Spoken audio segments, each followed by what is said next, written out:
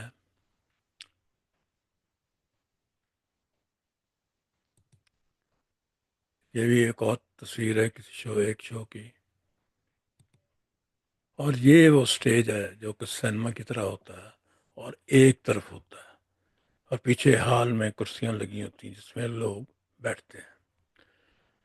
چلے میں دوبارہ اب اپنی درودات کی طرف آتا ہوں۔ کابوکی تھیٹر میں داخل ہوتے وقت ہم انہی مراحل سے گزرے جو نو تھیٹر میں پیش آئے تھے، یعنی تصویر لینے کی ممانعت، مگر پروفیسر صاحب کی ایک تصویر کے بارے میں یاد دہانی، اور اسی طرح لوگوں کی معافیت قابل تجدید تھی۔ مگر یہ ہال بہت بڑا تھا اور سٹیج بھی بہت وسیع تھا۔ سٹیج سے ہال کے ایک دروازے تک لمبی راہداری بنی ہوئی تھی جس کے دونوں طرف لوگ بیٹھے ہوئے تھے۔ اس دروازے کے پیچھے میک اپ روم تھا اور اداکار اس راہداری سے گزر کر سٹیج تک آتے جاتے تھے۔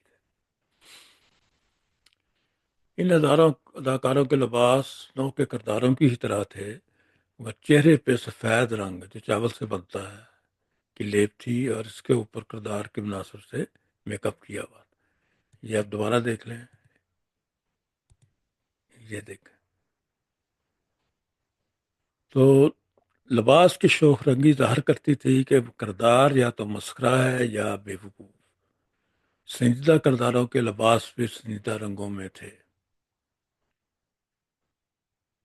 تو سب سے حیران کن چیز جو تھی وہ سٹیج ہی تھا۔ ہمارے ہاں تو تھیٹر میں عموماً پردے ہٹا کر پس منظر بدلا جاتا ہے، مگر کابوکی سٹیج پر پورے کا پورا منظر کرداروں سمیت سٹیج سے اٹھا لیا جاتا ہے، اور اسی طرح اگلا منظر آسمان سے کرداروں سمیت وارد ہوتا ہے۔ میں نے حیرت کا اظہار کیا تو پروفیسر صاحب نے بتایا کہ یہ طریقہ تو 300 سال پرانا ہے، اس زمانے میں تو پھر رسے ہی استعمال ہوتے ہوں گے۔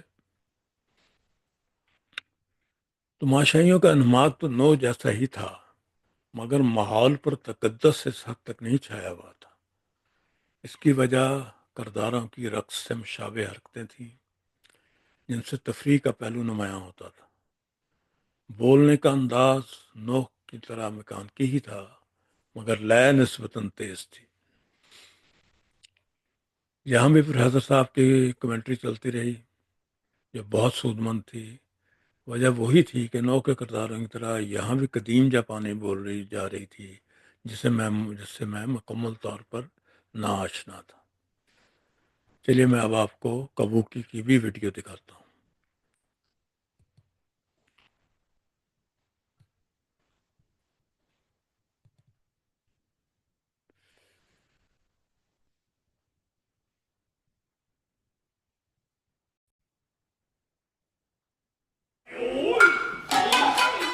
Kabuki is, well, what is it exactly? Performed exclusively by men, part opera, part dance, part pro wrestling. And it is proudly more than a little over the top.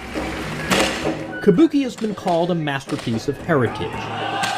And here's a good sign you've reached the pinnacle of this art. You have a personal spritzer perfuming the path to your dressing room.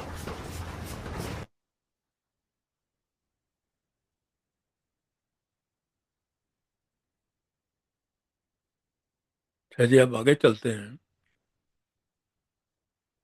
تو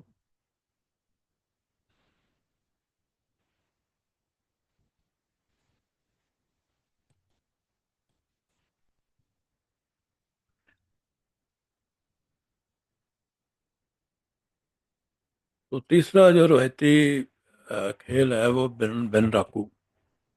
اس کا آغاز ایڈو دور میں ساکا میں 16ویں صدی میں ہوا۔ اس میں انسانوں کی بجائے پتلیاں ہوتی ہیں۔ ان پتلیوں کا 3 سے 4 فٹ ہوتا ہے اور انہیں چلانے والے چھپے ہوئے نہیں ہوتے بلکہ سامنے سٹیج پر ہی ہوتے ہیں۔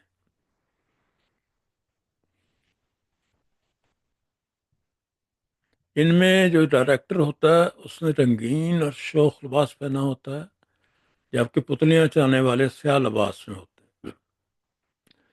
پس پردہ موسیقی ایک لازمی جز ہے۔ اس موسیقی کو شمیسن کہتے ہیں۔ تو اس کی بھی ویڈیو دیکھتے ہیں۔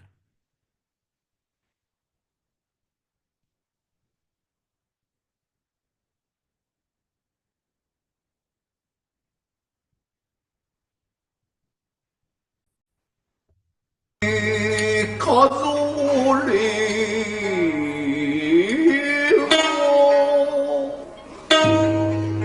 暁の七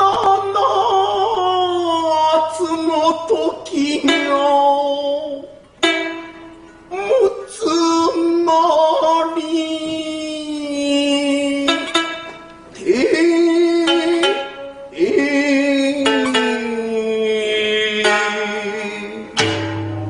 残る一つが根性の姉の響きのをさ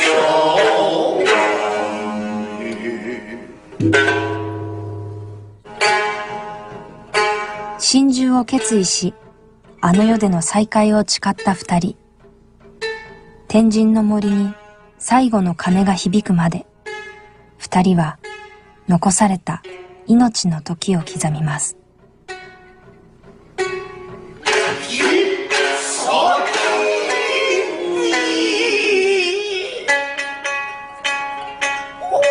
女は目を閉じ悪びれず愛を殺して殺して覚امید ہے آپ کو آج کا یہ ولاگ پسند آیا ہوگا۔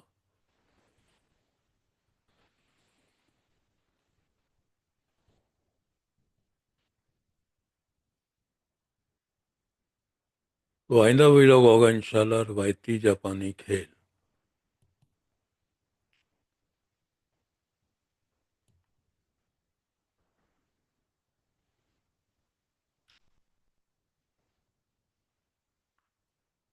اللہ حافظ۔